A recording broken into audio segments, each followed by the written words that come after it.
Yo guys, good evening. So another day, another cooking vlog tayo ngayon. So for today's video guys, nagluto tayo along with yung pamangkin ko pamangkin namin ng wife ko ng binagoongang baboy.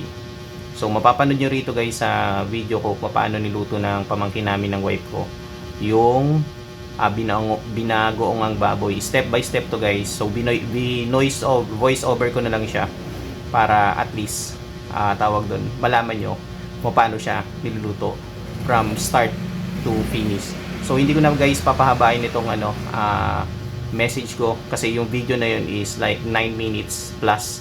So panoorin nyo na lang, enjoy, sit back and relax. So umuulan 3 weeks ng straight, kaya dito sigurado magugutom kayo at for sure lulutuin nyo rin to kung paano ginawa ng pamangkin namin ng wife ko yung binagoongang baboy. Okay guys, so nood na kayo. Dito ko muna tatapusin yung message ko. Peace! Bumili tayo guys ng liempo, tapos pinahiwa na natin into small pieces. And then alamang, ayan, naka-plastic pa.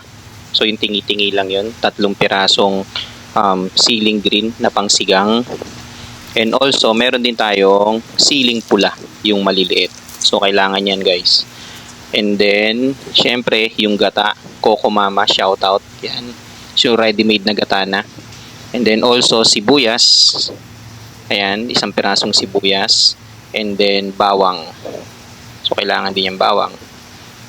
So, ayun yun guys, ayun yung mga main ingredients ng gagamitin natin sa pagluluto ng binagoongan. So, guys, makikita nyo rito, inaayos na ng pamangkin ko yung liempo na pinahiwa namin sa small pieces. So inilagay niya na sa silver na lalagyanan, and then after which hinugasan niya na ng todo kasi syempre galing palengke yan, so kailangan mo nang hugasan ng todong-todo. Ayan, makita nyo, hinugasan niya lang, and then pagkatapos nun guys, naghihiwa na rin siya ng 1 pirasong sibuyas. So ayan, naghihiwa siya, gumagalaw pa yung sangkalan.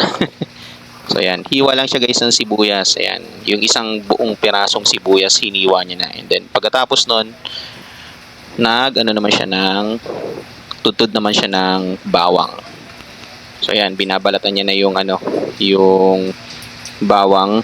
So hindi lahat yun guys inilagay . So mangilan-ngilang piraso lang. Syempre pampasarap yan dun sa sa binagoongan. Ayan, tinudtod niya na yung bawang. Then after which, naggisa na siya sa wok o sa malaking kawali. Ilagay niya ng mantika yan guys na konti.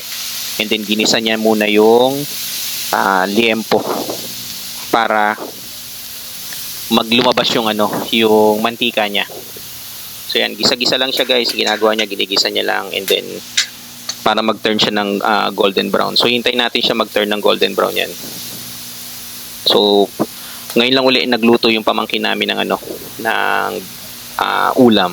Ayan, sinuggest niya na magluluto siya ng binagoongan. Okay na. So, narinig nyo naman, nagsisisal na siya. Sarap niyan guys. Bihira lang kami makakain ng binagoongan na baboy. So, ayan, pinopokus-focus ko pa, nag-auto-focus pa. Ayan na. Nag-focus na siya dun sa sa baboy, and then after which nilagyan niya ng asin. Yan. Lagyan niya ng asin para syempre meron na siyang lasa. Okay. And then nahalo niya na yan guys. And then tinanggal niya na ngayon sa kawali, inilagay niya sa plastic na lalagyanan. Kasi yung mantika na naiwan, yung gagamitin namin sa panggisa. So ayan, nag-turn na siya ng golden brown. Pagkatapos niyan, inilagay na yung sibuyas at saka yung bawang. Pinagsabay niya na. Ayan. Yung mantika na ginamit dyan guys is yung mantika na galing dun sa sa taba ng baboy o yung liempo. So halo-halo lang. Ayan, nilagay niya uli ng konting-konting mantika lang. So halo pa rin ng halo hanggang sa mag-turn siya ng golden brown. Rinig na rinig nyo, nagsisizzle siya.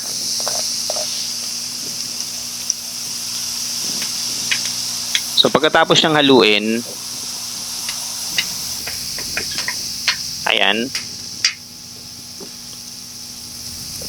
So inilagay niya ngayon yung alamang. So bumili lang kami guys na naka-plastic na alamang kasi konti lang naman talaga yung kailangan namin dyan.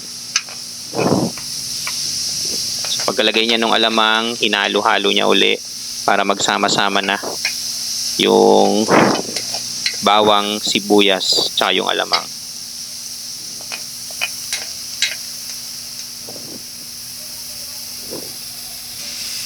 So pagkatapos nun guys, so nahalo niya na, nag-turn na siya ng golden brown yung bawang and then yung sibuyas na luto na along with yung alamang, ibinalik niya ngayon guys yung naluto na, half cook na liempo.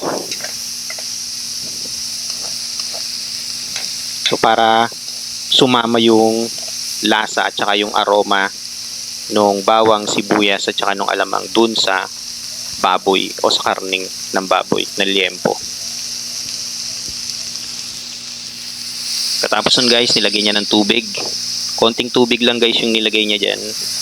Tapos hinalo niya uli.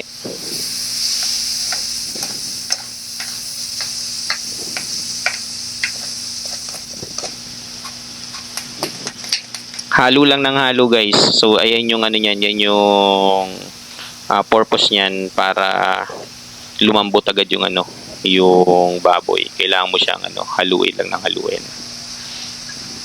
So pino-focus natin uli yung ulam natin ng hapunan. So pagkatapos yan guys, binuksan niya na ng pamangkin ko yung ready-made na Coco Mama. Yung gata ng nyog. Ayan. So naglagay lang siya ng konti kasi yung natitira doon sa lalagyanan, ilalagay yon sa huli na. So hinalo na uli ng pamangkin ko yung baboy along with yung ibang mga ingredients. Then naglagay uli siya ng tubig para mabilis kumulo. So ayan na. So tapos na siya. And then pinokos natin ulit, hininaan niya ngayon yung apoy, inilagay niya sa low heat para hindi ganun kabilis maluto yung ano, baboy, para lutong-luto talaga siya. Okay, pagkatapos yan guys, tinakpan na ng pamangkin ko. Then habang nakatakip siya guys, yung niluluto natin, hinintay nating kumulo, nag-start na siyang i-slice yung ceiling green. Ayan, into small pieces. So tatlo yan guys. Ayan, lumipat tayo ng pwesto para maganda yung angle natin, para makita natin talaga yung paano niya ginagawa. So iniiwa niya sa gitna yung isang sili, tinanggal niya yung gitna guys kasi maanghang yun eh, yun yung part na yun.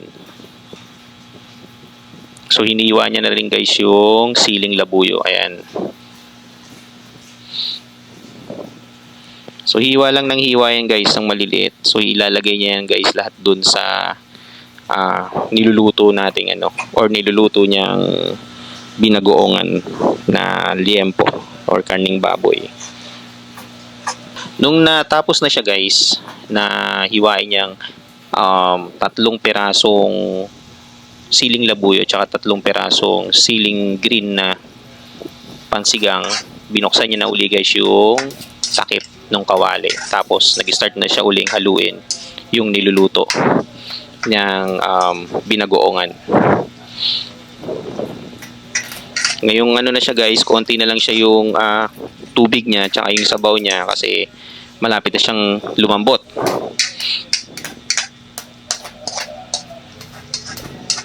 So inahalo-halo pa rin ng pamangkin ko yung niluluto niya.